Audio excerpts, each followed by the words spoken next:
Título Reforma e Educação, e eu vou hoje proferir aqui uma palestra, uma conversa com vocês a respeito da educação como um projeto de comunidade, tá bom?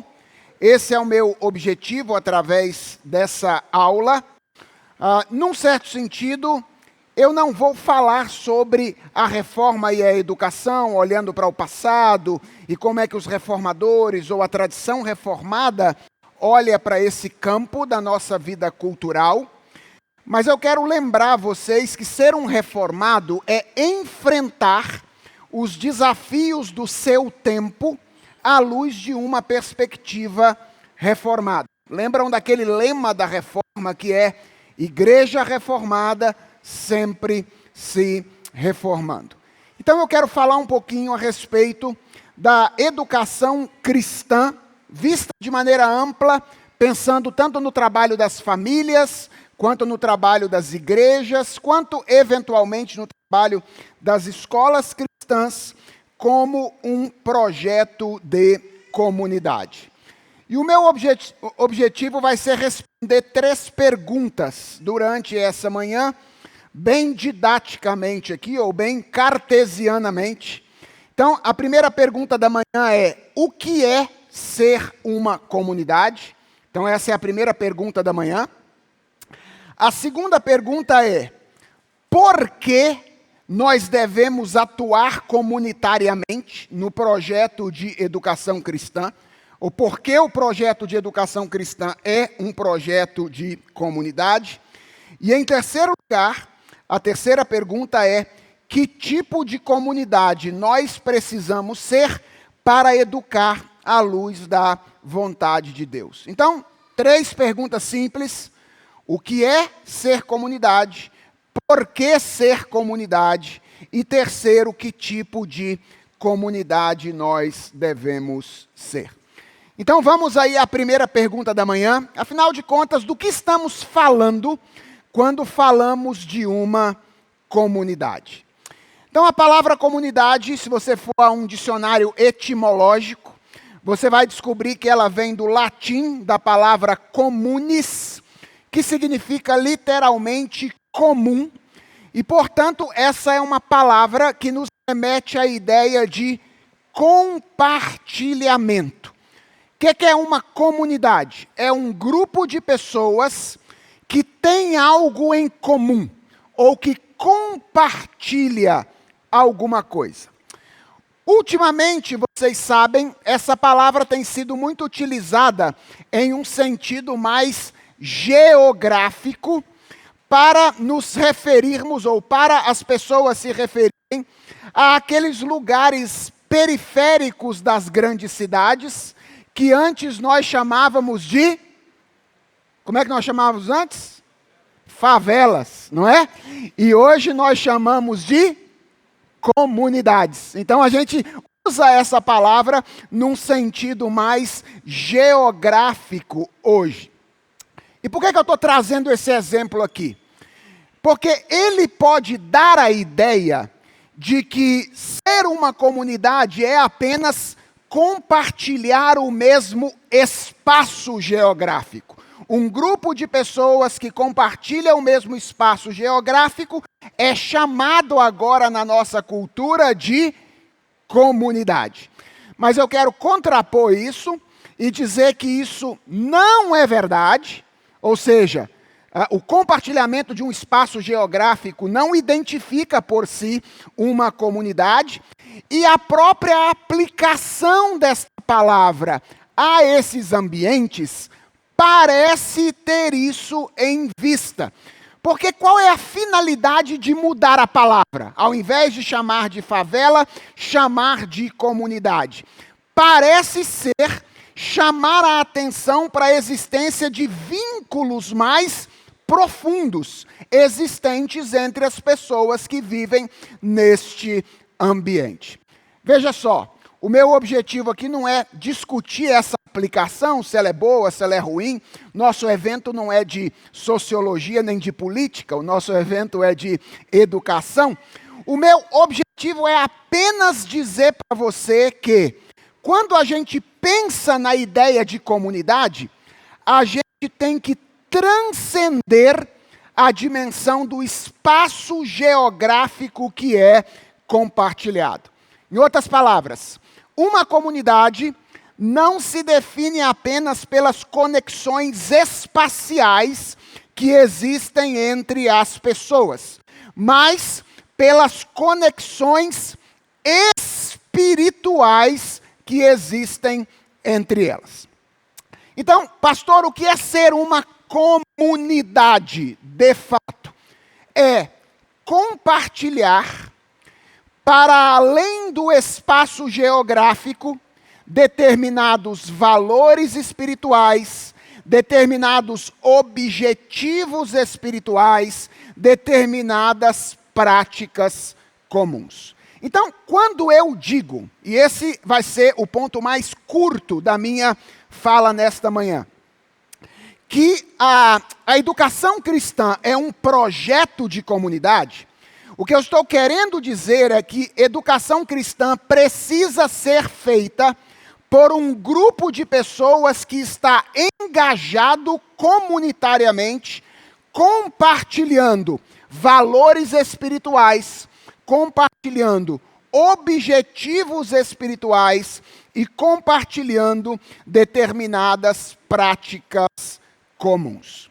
Bem, vocês sabem que nós vivemos em um mundo decaído, sabem que vivendo em um mundo decaído, nada do que existe nesse mundo deveria ser ou é como deveria ser, não é? A gente experimenta as coisas quebradas pela presença do pecado aqui, mas nós também somos alvo da graça sobre a qual nós falamos esta manhã.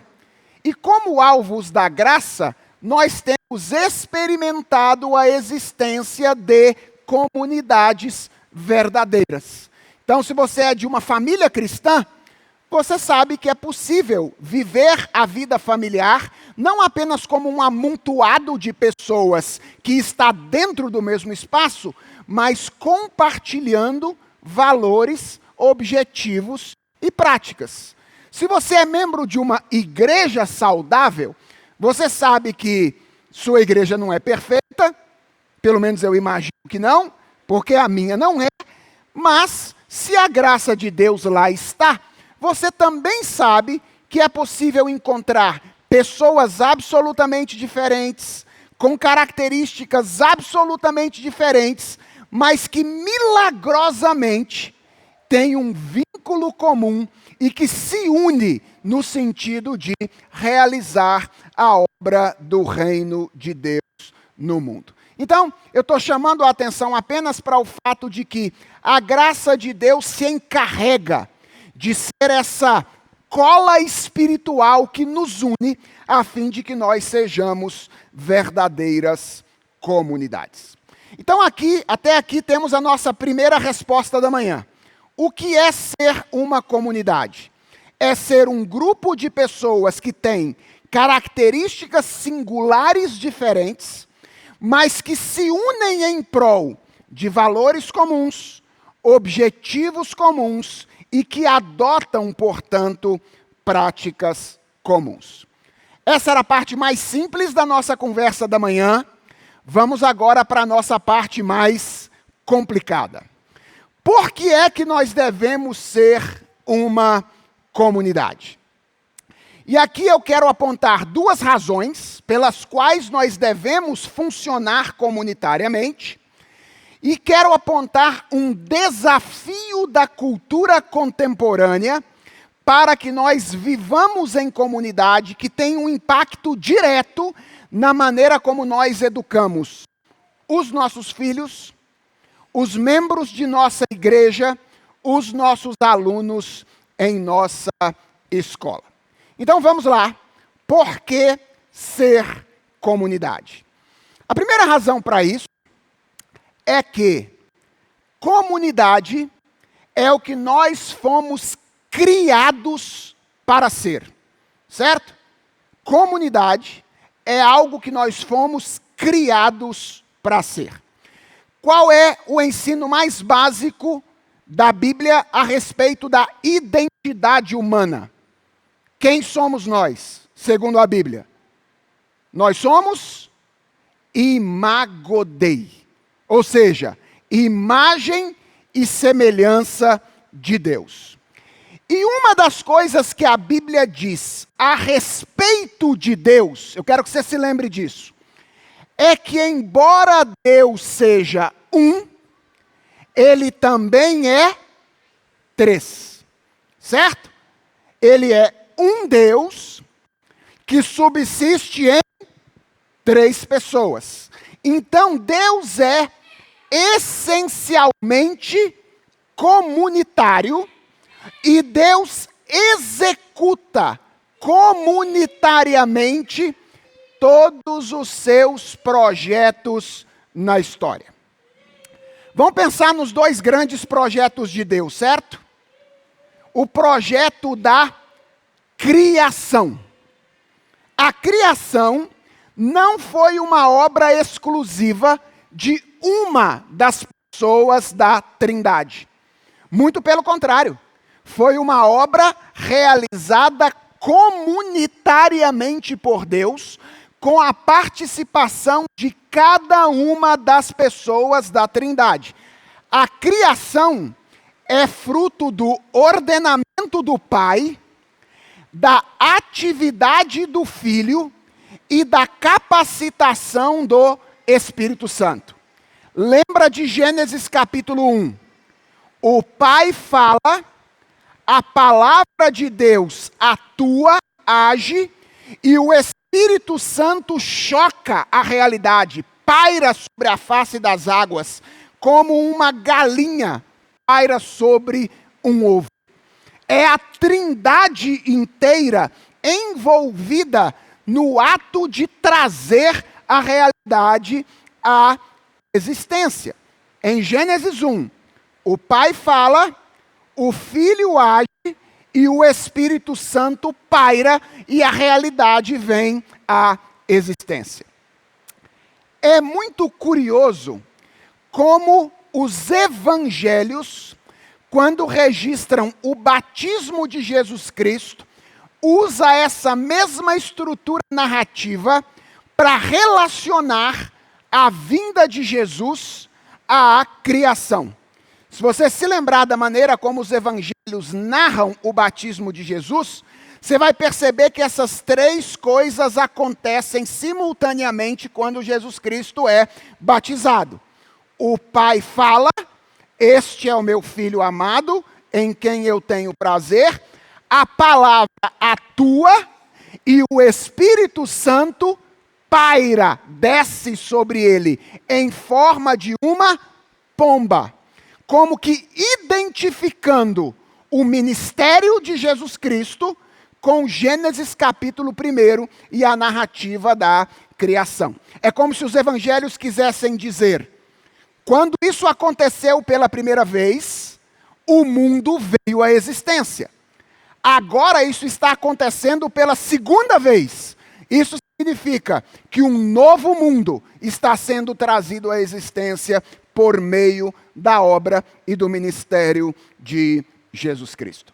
Então, a criação é algo que Deus realiza comunitariamente. Ele não faz isso em uma pessoa.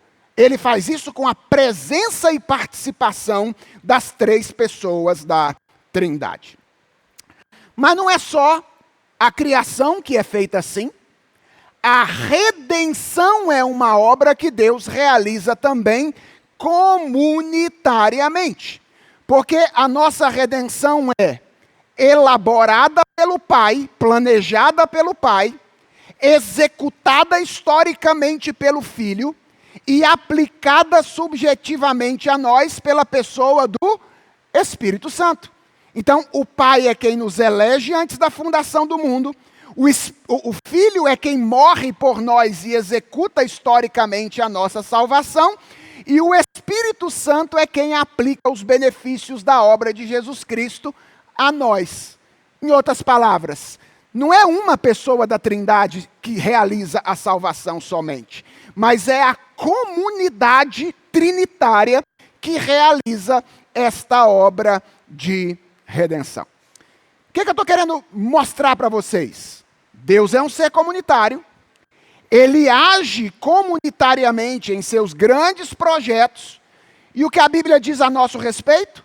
Que nós somos criados à imagem e semelhança de Deus. Portanto, é o modo de agir de Deus o padrão para o nosso modo de agir. Se Deus age comunitariamente, é comunitariamente que nós devemos agir também. Então, nós fomos criados para viver em comunidade. Isso é parte da nossa essência. Eu sei que tem muita gente que não gosta muito disso, que gosta muito de viver sozinho, sem muitos relacionamentos com as pessoas, mas eu quero que você saiba que, na verdade, você não foi criado para bastar a si mesmo. E o exemplo que eu costumo dar na minha igreja é que a nossa estrutura física aponta para isso. Qual é a única pessoa que você não vê aqui nesta manhã, nesse auditório? Qual é a única pessoa que você não vê? Qual é a única pessoa que você não vê? Você mesmo. Por que você é a única pessoa que você não vê? Porque você não foi criado para encontrar com você mesmo. Você foi criado para fora e não para dentro. É por isso que quando os adolescentes e jovens lá na minha igreja dizem assim: pastor, eu estou tentando me encontrar. Aí eu olho para eles e digo: então para. Para, porque foi o Satanás que convenceu você que você foi criado para dentro, para encontrar você mesmo. Você fica vivendo igual cachorro atrás do seu próprio rabo. Na verdade, você foi criado para encontrar Deus e os outros, para fora. O dia que você encontrar Deus e os outros, então você se encontra. Enquanto você ficar tentando encontrar você mesmo, sabe quando é que você vai se encontrar? Nunca. Porque você não foi criado para encontrar a si. O pecado é que convenceu você de que isso é o que você deve fazer. Então, se preocupe em encontrar Deus e os outros. E o dia que você encontrar Deus e os outros, então você se encontra. Certo? Nós fomos criados como ou para ser comunidade. Deus realiza comunitariamente os seus projetos. E isso significa que é comunitariamente que nós devemos realizar também os nossos. Um dos nossos projetos é a educação. E aqui está a segunda razão pela qual nós devemos ser comunidades. É que o projeto do qual nós participamos, que é o projeto pedagógico, a educação das pessoas, é um projeto essencialmente comunitário. Certo? Se você quiser educar alguém sozinho, atenção, você não vai conseguir. Por quê? Porque Deus estabeleceu esse negócio chamado de educação para funcionar comunitariamente em dois sentidos diferentes. Primeiro, no sentido de que ele envolve múltiplos agentes que devem atuar em colaboração. Eu tenho um livro que se chama Educação em Casa, na Igreja e na Escola, uma perspectiva cristã. Sabe qual é o grande pressuposto desse livro? É o pressuposto de que a educação cristã é uma atividade multiagencial. Ou seja, Deus é o educador por excelência. Eu falei sobre isso hoje por ocasião do culto. É a graça de Deus quem nos educa. Deus é, portanto, o educador por excelência. Ele é a única fonte original de conhecimento, mas ele compartilha conosco, mais especificamente com 3 instituições humanas, a família, a igreja e a escola, o privilégio de educar. De modo que a educação é uma atividade comunitária, primeiro nesse sentido, no sentido de que ela envolve diferentes instituições que compartilham de um mesmo projeto. Então, com isso você sabe que quanto mais afinados estiverem ou afinadas estiverem essas três instituições, maior é a chance de que você tenha uma educação de sucesso. Mas deixa eu aprofundar isso um pouquinho mais e dizer que há um outro sentido no qual a educação é comunitária. Pense comigo. É que os próprios agentes envolvidos neste projeto, quais são eles mesmos? Família, igreja e escola, são em si comunidades. A família é uma comunidade, a igreja é uma comunidade e escolas são comunidades, não é? Aliás, a escola até usa esta palavra. Ela fala frequentemente na comunidade escolar, não é isso? Para se referir a todos os que estão engajados nesse projeto que é coletivo. Agora, a pergunta que não quer calar é: por que, quando Deus elaborou esse negócio chamado de educação, ele botou o indivíduo para ser educado em contextos comunitários? Aqui vai a minha suspeita. A minha suspeita é que isso acontece porque educar alguém não é apenas introjetar uma série de conceitos na cabeça de um indivíduo, na mente de um indivíduo. Essa é a parte talvez mais fácil. Educar alguém é treinar um indivíduo no caminho. Ou seja, educar alguém envolve inserir esta pessoa que está sendo educada em um contexto formativo no qual ele pode ser modelado por meio das experiências às quais ele é submetido. Por exemplo, quando ele observa bons exemplos, quando ele é obrigado a seguir determinadas regras ou balizas que limitam a sua vontade, que segundo a Bíblia é pecaminosa, e essas coisas só podem acontecer no contexto de comunidades. Então, por que Deus, quando criou isso, falou? É no contexto de comunidades que isso chamado educação vai acontecer. Porque educação depende de um contexto formativo comunitário, não apenas para que alguém apreenda teoricamente algumas coisas, mas seja modelado em suas motivações, nos seus amores, que vão determinar posteriormente os seus atos.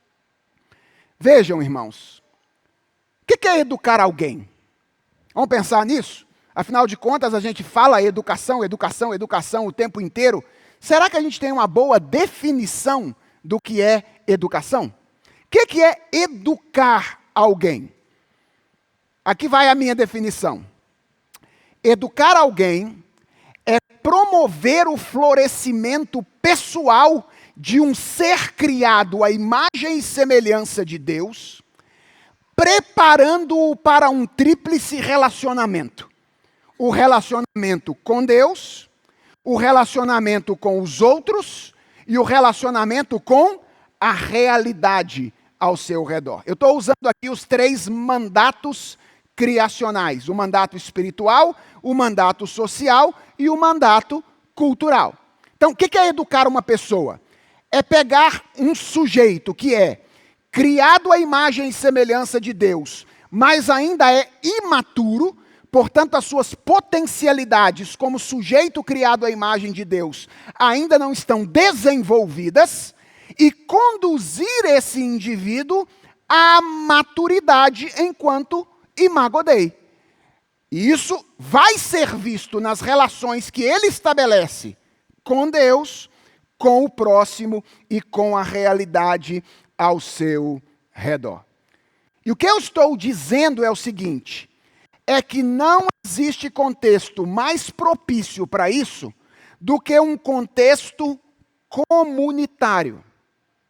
Por exemplo, como é que eu vou ajudar alguém a entender princípio de autoridade se eu não tiver uma comunidade funcionando? Como é que eu vou ajudar alguém a entender que existem autoridades, que ele precisa se submeter à autoridade, se eu não tiver uma comunidade organizada funcionando? Como é que eu vou ensinar alguém virtudes éticas e morais como respeito, generosidade, escuta, perdão, se não for no meio de uma comunidade? Eu posso até pegar uma pessoa, botar sentado e dizer assim, quando isso acontecer, você tem que perdoar a outra pessoa. Você precisa ser generoso quando tiver essas oportunidades. Ora, mas quando é que na prática nós aprendemos isso de fato? Quando? Quando a gente, no meio de uma situação da comunidade, mete a mão no bolso, tira o que é nosso e diz aqui, ó, está aqui. Eu aprendi a ser generoso. Ou quando no meio de um conflito relacional, a gente se assenta e diz, você me perdoa? Você me perdoa? E nós acertamos os nossos ponteiros. Então, educação necessariamente envolve ambiente comunitário. Se você não tiver comunidade, você não pode ter educação. É isso que eu estou dizendo. Então, é por isso que as nossas famílias precisam ser comunidades, as nossas igrejas precisam ser comunidades, e as escolas onde estão os nossos filhos precisam funcionar comunitariamente. Você entendeu isso? Até aqui? Entendeu? Então agora toma fôlego, porque agora a gente começa uma jornada que é a jornada mais complexa da manhã, tá bom? Que eu quero mostrar para vocês que nesse ponto específico, nós temos um grande desafio no nosso tempo. Recentemente foi publicado em língua portuguesa um livro que está entre os livros mais importantes que precisam ser lidos pelos cristãos no dia de hoje, chamado Ascensão e Triunfo do Self Moderno, escrito por um pastor e teólogo chamado Carl Trueman, que é a mais robusta leitura da nossa cultura, feita à luz de uma perspectiva cristã reformada, na minha opinião. O que o Trueman faz nesse livro? Basicamente, ele defende que as mudanças pelas quais a nossa sociedade passou nos últimos anos, por exemplo, as mudanças relacionadas à sexualidade, por exemplo, elas se explicariam por uma revolução mais fundamental que tem a ver com a maneira como nós pensamos sobre quem nós somos e sobre como nós pensamos a respeito do para que nós existimos. Quem já leu esse livro sabe que no capítulo 1 do livro, o Trueman apresenta o que ele chama de uma arquitetura dessa revolução, valendo-se do pensamento de dois grandes teóricos moderno-contemporâneos. O primeiro deles é o filósofo canadense Charles Taylor, que escreveu obras conhecidas como, por exemplo, A Era Secular e As Fontes do Self. E o segundo é um sociólogo norte-americano chamado Philip Rieff, que escreveu uma obra chamada O Triunfo da Terapêutica, em 1966. E um dos insights que o Trueman toma desse sociólogo chamado Philip Rieff é o de que o homem contemporâneo, muita atenção a isso, seria o homem psicológico. O que significa isso? Homem psicológico. Alguém que procura encontrar a sua identidade, não em atividades voltadas para o exterior, como era verdadeiro para homens de outra época. Então, por exemplo, o Rieff diz que no período da Grécia Antiga, o homem não era homem psicológico, ele era homem político. No período da Idade Média, ele era homem religioso. No período da Idade Moderna, ele era homem econômico. Agora ele se tornou o homem psicológico. O que é isso? Alguém que busca a sua identidade, não em atividades voltadas para o exterior, mas na busca interior. Naquilo que nós chamaríamos de felicidade psicológica pessoal. Tá difícil? Deixa eu tentar explicar isso usando um exemplo que o Truman dá no primeiro capítulo do seu livro. Vou ler com vocês um parágrafo do livro que vai ajudar a ilustrar o que o Truman está defendendo sobre o homem psicológico. Abre aspas, ele diz assim: meu avô deixou a escola aos 15 anos de idade e passou o restante da sua vida trabalhando como operário de chapa metálica em uma fábrica de Birmingham, o coração industrial da Inglaterra. Se ele tivesse sido questionado se encontrava satisfação em seu trabalho, se alguém tivesse perguntado para ele, você gosta do seu trabalho? Há uma grande possibilidade de que ele nem sequer teria compreendido a pergunta, uma vez que ela reflete com efeito, as preocupações do homem psicológico ao qual ele não pertencia. Mas, se ele a compreendesse, provavelmente ele teria respondido em termos relativos a se seu trabalho lhe dava o dinheiro necessário para colocar comida na mesa da sua família e sapatos nos pés dos seus filhos. Se assim o fosse, então ele teria afirmado que o seu trabalho o satisfazia. Suas necessidades, diz o Truman, eram as de sua família. E ao capacitá-lo a atendê-las, seu trabalho lhe proporcionava satisfação. E ele termina dizendo, meu avô era, se fosse algo, um homem econômico, de Philip Rieff. O que seria o homem econômico? Alguém cuja produção econômica e os resultados disso para outros, a sua família, eram essenciais ao seu senso de identidade.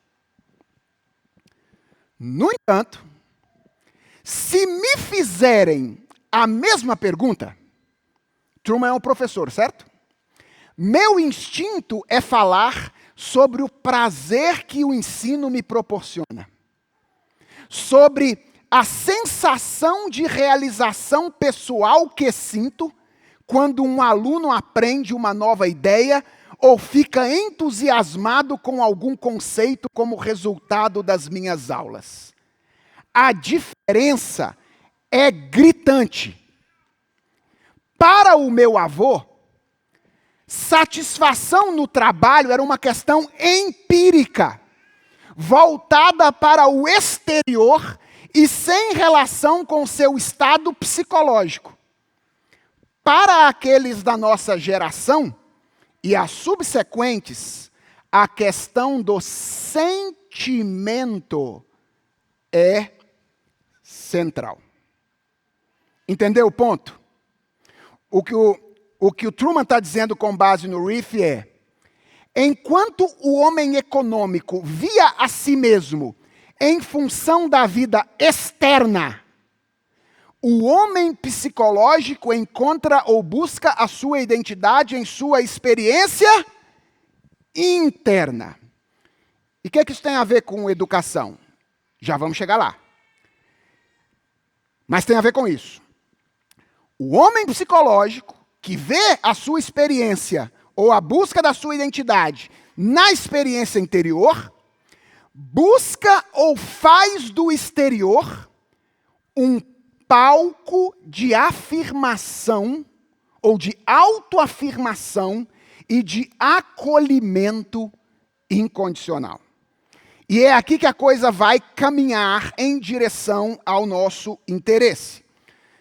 O Reef, que é o teórico que o Truman usa, diz que duas grandes reversões, mudanças, acompanharam esse movimento. A primeira grande mudança foi uma transformação da compreensão da terapia. Certo? Terapia. Irmãos, em qualquer cultura tradicional, qual é o papel do terapeuta? Pensa na Idade Média. Quem é o terapeuta na Idade Média? É o sacerdote. Qual é o papel do terapeuta numa sociedade como a Idade Média? É ajudar o indivíduo a compreender a natureza da comunidade à qual ele pertence. Então, o terapeuta da Idade Média, que é o sacerdote, tem como papel treinar o indivíduo na linguagem, nas doutrinas, nos símbolos e nos rituais da religião, através das quais o indivíduo vai participar da vida comunitária. No mundo moderno, diz o Reef, a terapia deixou de servir ao propósito de socializar o indivíduo e passou a servir ao propósito de proteger o indivíduo da sociedade.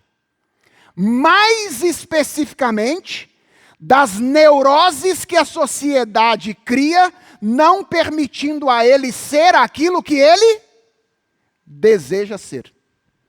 Percebeu como mudou? O Reef está dizendo, olha, quando alguém ia se aconselhar no passado, o que ele estava buscando? Ele estava buscando alguém que o ajudasse a compreender a realidade, para que ele pudesse se encaixar na realidade à sua volta. Hoje, quando alguém vai se aconselhar, o que ele está procurando? Alguém que o autoafirme internamente e o proteja da sociedade que o traz dificuldades para ser aquilo que ele é. Então, o papel da terapia mudou quando o homem deixou de ser um homem voltado para fora e passou a ser um homem voltado para dentro. Mas não foi só a terapia que mudou. E é aqui que as coisas começam a se encontrar. O próprio papel das instituições no mundo contemporâneo também mudou. As instituições deixaram de ser locais de formação dos indivíduos por meio da educação. Educação em quê? Nas várias práticas, nas várias disciplinas que permitem esse indivíduo ocupar o seu lugar na comunidade. E essas instituições se tornaram no quê? Lugares de atuação, onde os indivíduos vão para expressar o seu eu autêntico. Em outras palavras, igrejas e escolas deixaram de ser comunidades pedagógicas e se tornaram lugares onde o indivíduo vai para atuar, para se expressar, não para ser formado. Ou talvez, para usar o pedagogês contemporâneo, para ser formado através da performance. Ou para ser formado através da atuação. O que eu estou querendo dizer para vocês aqui, para tornar isso mais simples? É que a educação contemporânea, ela abandonou a ideia de que educar é preparar o ser humano para sair de si. E ela assumiu a ideia de que formar ou educar é validar os sentimentos de um ser humano e proteger a autoimagem dele a todo custo. E é isso que explica, agora os pedagogos vão me entender, Porque nos debates pedagógicos contemporâneos, a grande questão é como tornar a escola um lugar seguro. Seguro não apenas da perspectiva física, mas seguro da perspectiva psicológica. E presta atenção, o que é um lugar seguro? Entenda, para a educação contemporânea. Um lugar onde os alunos vão para serem autoafirmados. Um lugar onde os alunos vão para serem tranquilizados.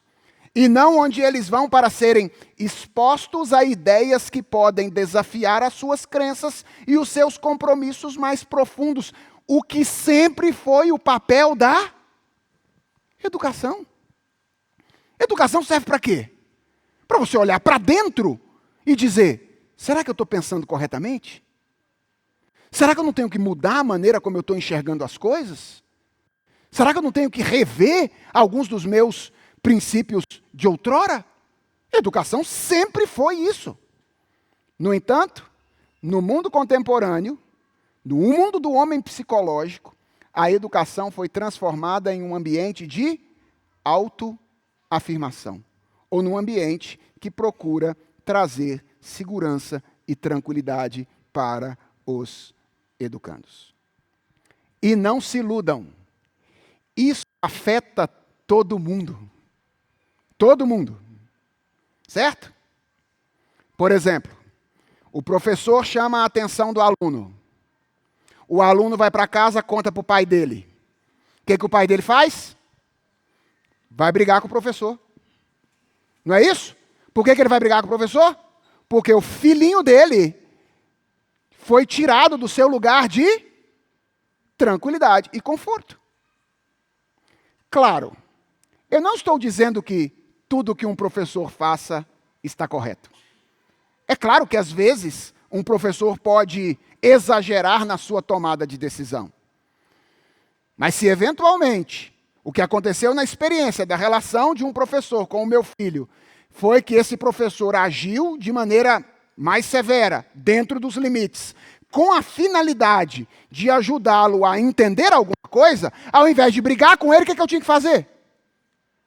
Eu deveria agradecê-lo. Eu deveria dizer, muito obrigado, porque você agiu dessa maneira em relação ao meu filho. Mas não é assim que os pais agem hoje em dia. Os filhos têm sempre razão. Não é verdade? Eles estão sempre certos. Quem estão errados são os outros.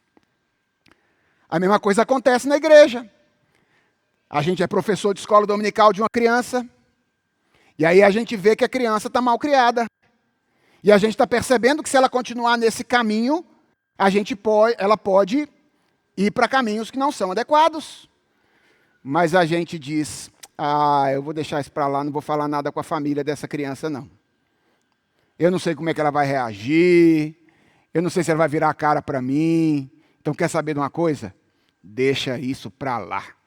Eu vou sair dessa classe de escola dominical para não ter que lidar mais com isso no ano que vem. O que a gente está fazendo? Nós estamos trabalhando pedagogicamente com a mesma mentalidade secularizada que assume a educação contemporânea.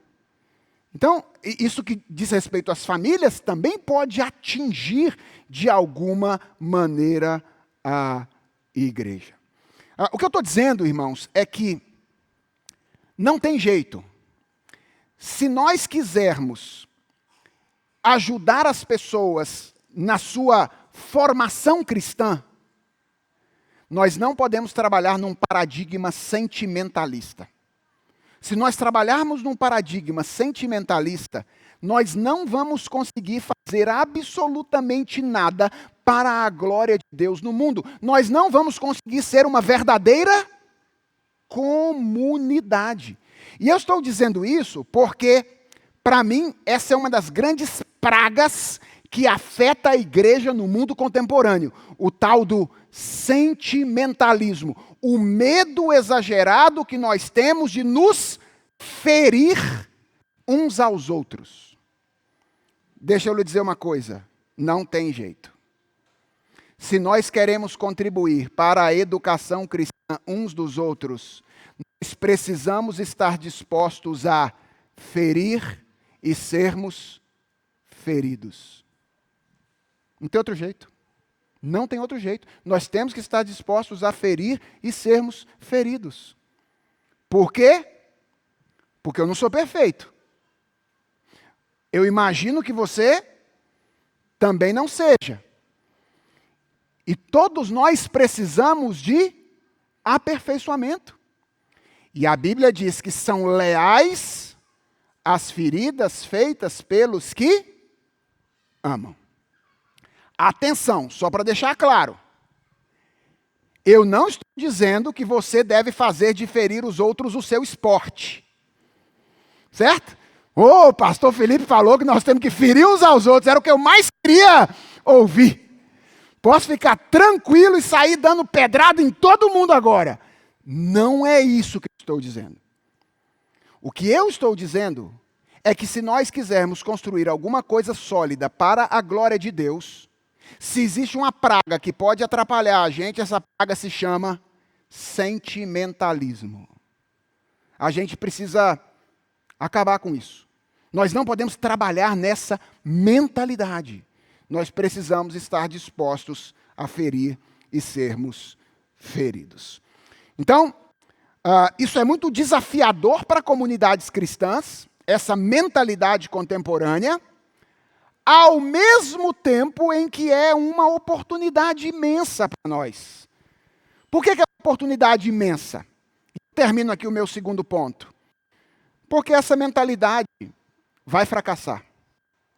Aliás, deixa eu dizer para vocês, ela já está fracassando. As pessoas já estão percebendo que manter as crianças apenas protegidas, sem nenhum tipo de confronto no seu entendimento da realidade, na sua visão da vida, não vai as levar a um bom lugar. E quando a nossa sociedade perceber isso, se nós como igreja estivermos estruturados com uma proposta pedagógica diferente, talvez as pessoas possam encontrar entre nós um bom caminho de ensinar os filhos para a glória de Deus. Dito isso, vamos à terceira e última parte dessa palestra, que é a terceira pergunta da manhã.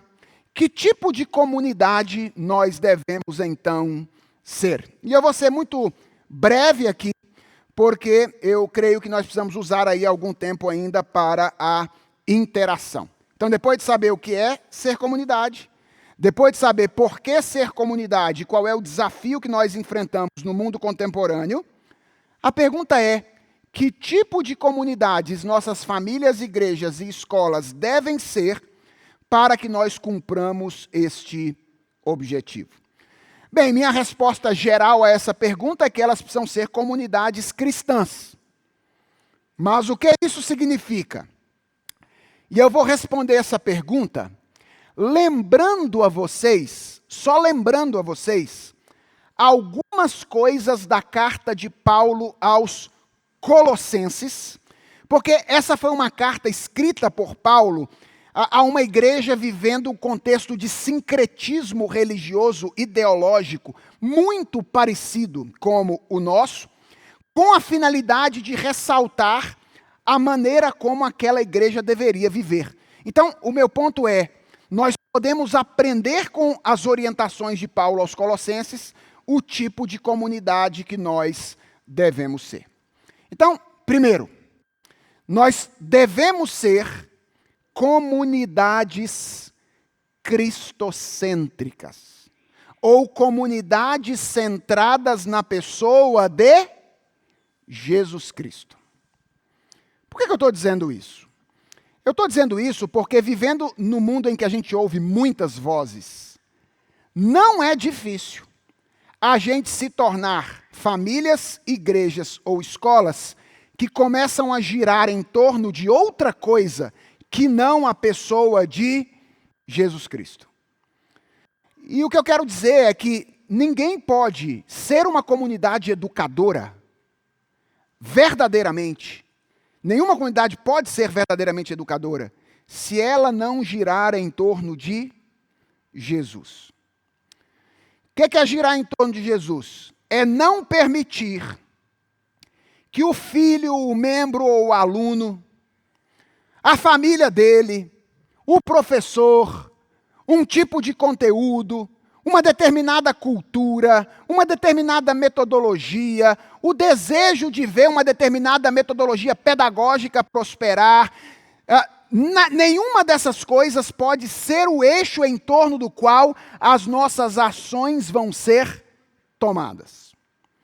Eu percebo isso. Muitas vezes, nós tomamos ações ou decisões muito mais movidos pelo conforto dos nossos filhos ou alunos ou membros, ou pela facilidade que essas coisas vão trazer para o nosso ambiente, ou porque a gente está muito comprometido com uma metodologia que a gente quer ver prosperar, ao invés de nos perguntar, é isso que Jesus quer?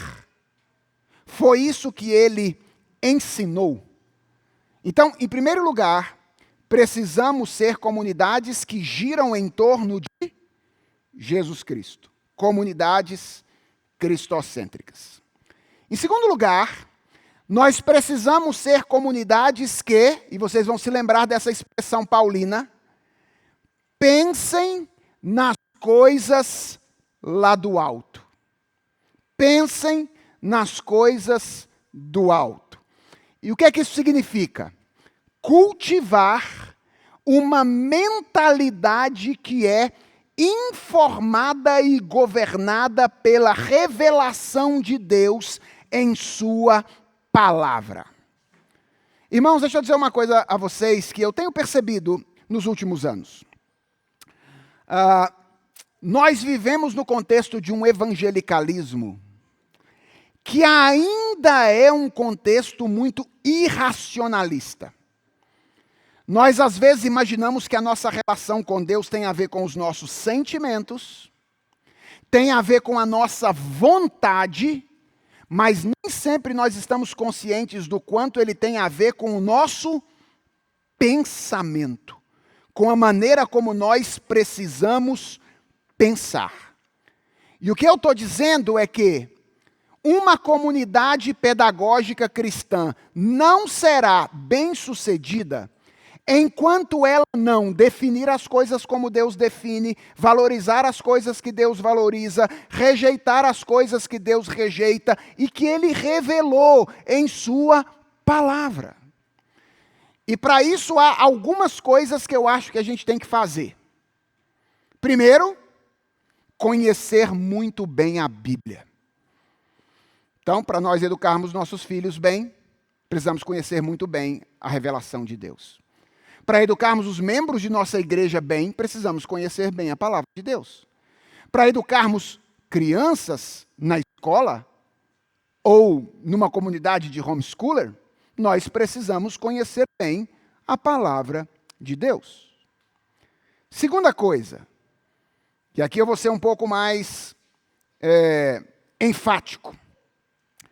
Nós não podemos assimilar apressada e irrefletidamente a conceituação e a terminologia que costuma ser utilizada pelo pensamento secular quando nós falamos sobre educação. Isso acontece muito na igreja. Nós cristãos temos síndromes de vira-lata. Síndromes de vira-lata. O que é isso?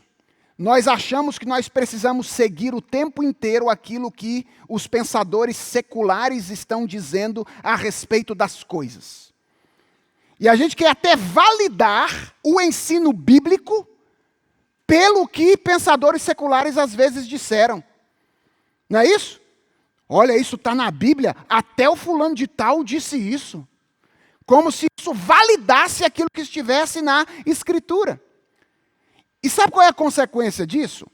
Frequentemente a sociedade em geral e o ambiente pedagógico começa a falar de alguns temas que se tornam importantes secularmente.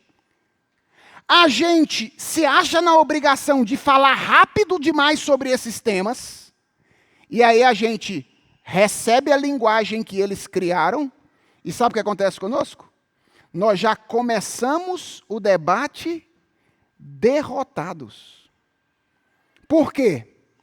Porque quem domina a linguagem, domina o debate. Querem um exemplo? Eu vou dar um exemplo de como quem domina a linguagem domina o debate. Reverendo Jailson, responda a minha pergunta. O senhor já parou de bater na sua esposa? Reverendo Jailson, responda a minha pergunta. O senhor já parou de bater na sua esposa?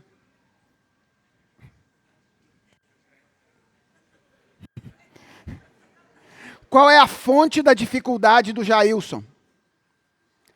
Eu estabeleci os termos do debate. Eu disse que só existem duas opções. Se ele disser sim, ele se condena. Se ele disser não, ele se condena. Porque os termos do debate foram postos por mim e ele aceitou. Qual seria a única saída? Discutir os termos do debate. Ou ele olha para mim e diz, quem disse que só existem essas duas opções? Ou ele está perdido. Sabe o que eu vejo acontecer conosco frequentemente? Eu vejo isso acontecer o tempo inteiro. Surge um conceito novo. O da moda agora é inteligência emocional. Aí todo mundo sai falando sobre aquele negócio. E aí a gente fala, não, tem que falar sobre isso também. E aí a gente assume a terminologia. Autoestima. Aí a gente sai correndo atrás da terminologia. Todo mundo vai falando sobre isso. E a gente vai recebendo esses conceitos.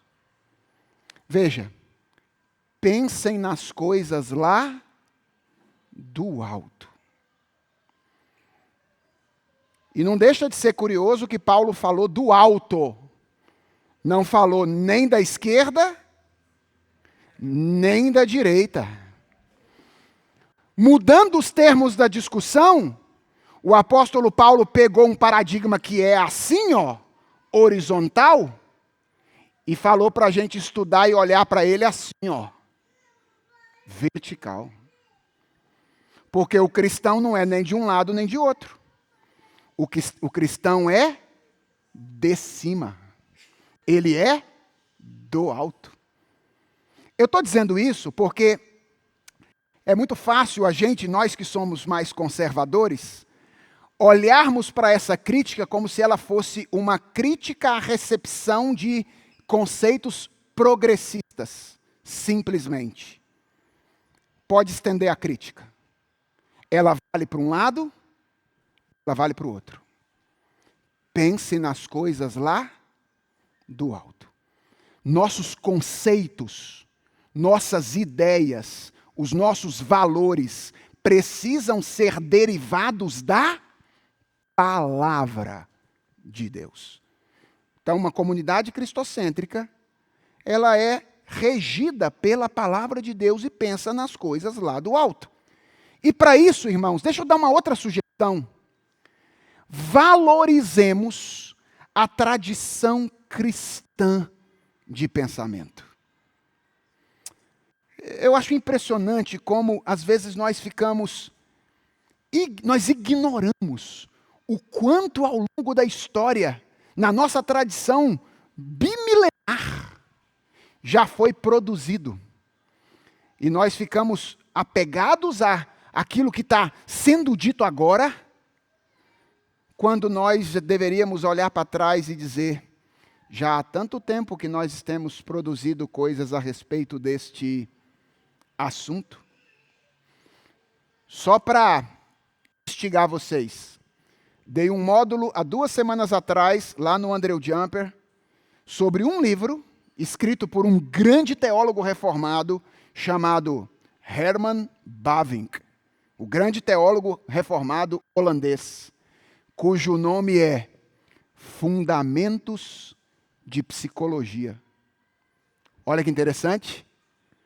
Um teólogo cristão, há 100 e poucos anos atrás, quando a psicologia moderna estava nascendo, já estava dialogando com a psicologia moderna nascente. E às vezes nós ignoramos essas coisas dessa nossa tradição. Então, pensar nas coisas do alto significa valorizar a nossa tradição em nossa pedagogia.